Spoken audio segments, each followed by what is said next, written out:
Hi students, this is your class teacher. Welcome back. Today we are going to learn the first chapter. I know grade 4 portion is changed. However, EVS 2 of grade 4 stands to be same as before, but there are certain words which are changed from the previous portion. So let's learn Maharashtra before Shivaji. We all must be wondering what would Maharashtra look like before Shivaji and what it is after Shivaji or after he fought for us. So let us understand this chapter. Shivaji Maharaj was a great man. We celebrate his birth anniversary with great pomp and reverence. It is a happy day for you children. You sing songs and povadas. You garland his picture and say Shivaji Maharaj Kis Jai. Who was this Shivaji Maharaj? What was the great work he did that we celebrate his birthday every year? Now, during that time, people used to worship Shivaji Maharaj or they used to celebrate. Now, today also we celebrate Shivaji Maharaj Jayanti, right? We take holiday for that day. But what is the importance of that day? It's a birth anniversary. Now we celebrate Shivaji Maharaj Jayanti with great pomp. There is a lot of excitement, a lot of reverence. We garland the picture of Shivaji. We sing povadas in honor of Shivaji Maharaj and all the brave things he did for us. The time in which Shivaji Maharaj lived was that of medieval period. In those days, monarchy or the rule of kings prevailed everywhere. Many of the kings pursued their own pleasures and enjoyments instead of the welfare of their subjects. But even in those days, there were some kings who looked after the welfare of their subjects.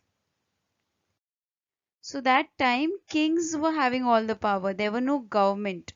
It was the kings who were ruling everywhere. They had all the power. And there were many kings who used to live for their own pleasure.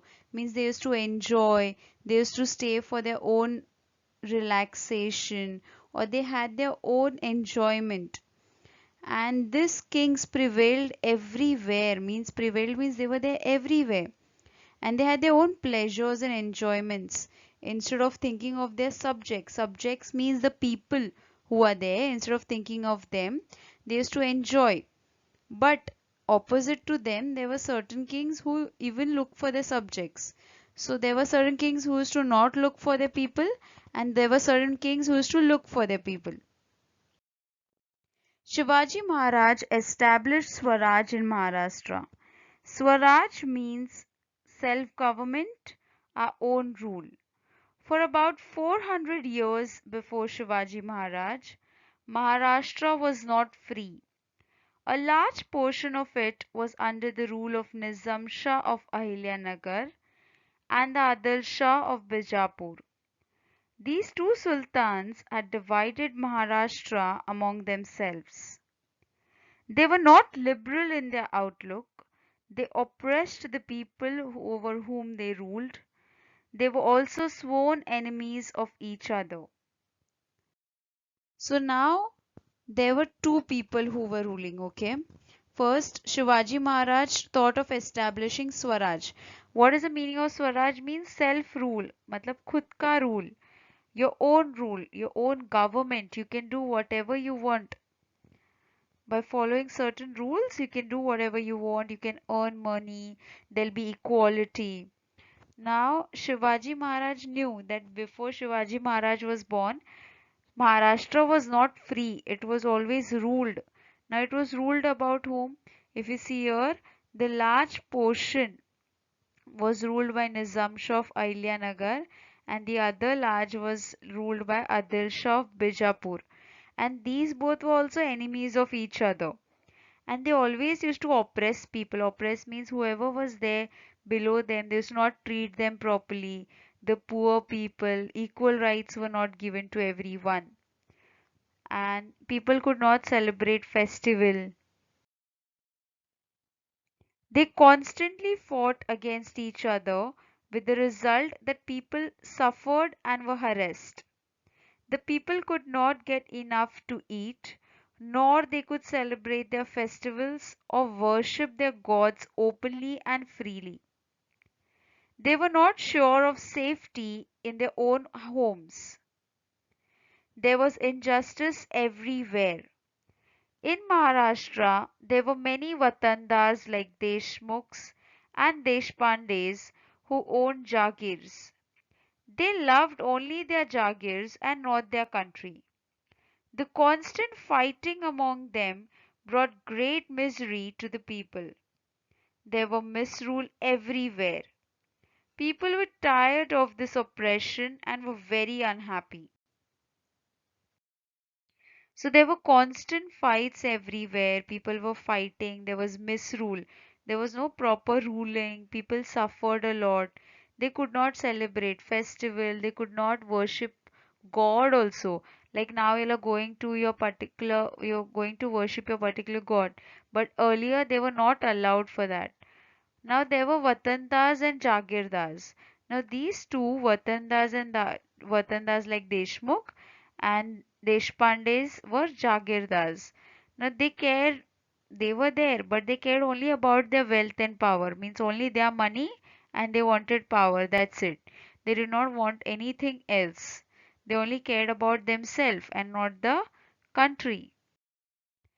Now, if you see, Watandas were enjoying great power nicely, enjoying wealth, privileges in those days, not cared about the country.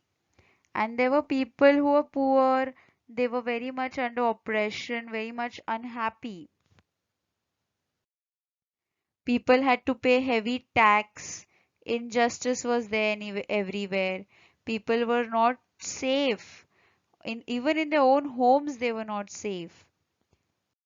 Also, they could not celebrate festivals or worship their gods, I told you. They did not even get enough to eat. Now, people were very unhappy about all these things. Shivaji Maharaj saw all this. He undertook the noble task of establishing Swaraj in Maharashtra, which would bring happiness to the people. He first brought to the book the Vatandas, who fought among themselves. He then used them in his plan to establish Swaraj. He fought against the powers that oppressed the people and defeated them. He established Hindavi Swaraj based on justice, fair play, and equal treatment to people of all caste and religion. Shivaji Maharaj made no distinction between Hindus and Muslims. He honored the saints of all religions. We drew inspiration from these noble deeds of Maharaj.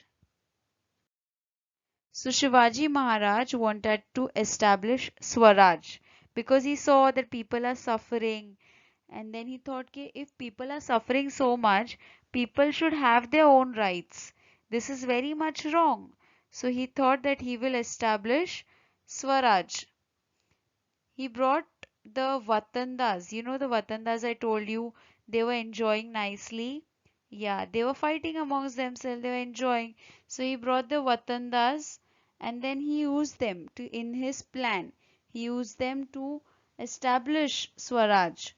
And he fought against the powers that established or oppressed people. Then he established Hindavi Swaraj. He fought for all of these. He fought against the powers. He established Swaraj. After that, he established Hindavi Swaraj. Now, what is Hindavi Swaraj? It is based on justice, fair play, and equal treatment. Everyone will be treated equally, whether you're Hindu or Muslim. He honored all the religion. He honored all the saints. Everyone he honored. And due to this, we draw this inspiration that to treat everyone equally. During a period of about 3 to 400 years before Shivaji Maharaj, many saints were born in Maharashtra. Their work helped Shivaji Maharaj in his successful effort of establishing Swaraj. Now in the next chapter, we are going to see what the saints did. There were different saints and we are going to learn about their noble work. Fill in the blanks. In the time in which Shivaji Maharaj lived was that of medieval period. Shivaji Maharaj established Swaraj in Maharashtra. Match the pairs. The questions are there in the textbook. I have given direct answer. Sultan of Ahilya, Nizamshah, and Sultan of Bijapur, Adilshah. Write answer in one sentence. What noble task did Shivaji Maharaj undertake? Shivaji Maharaj undertook the noble task of establishing Swaraj in Maharashtra to bring happiness to the people. Who did Shivaji Maharaj fight against? Shivaji Maharaj fought against the powers that oppressed the people. Find the odd man out. Swaraj, slavery and freedom. Slavery because Swaraj and freedom have similar meanings. They have same meanings. People, subjects, king. King because people and subject refer to those who are ruled. I hope you've understood the first chapter of EVS, and if you have any doubts regarding this chapter you can put down in the comments. Wait for the next chapter. Don't forget to subscribe for more such videos. Thanks for watching.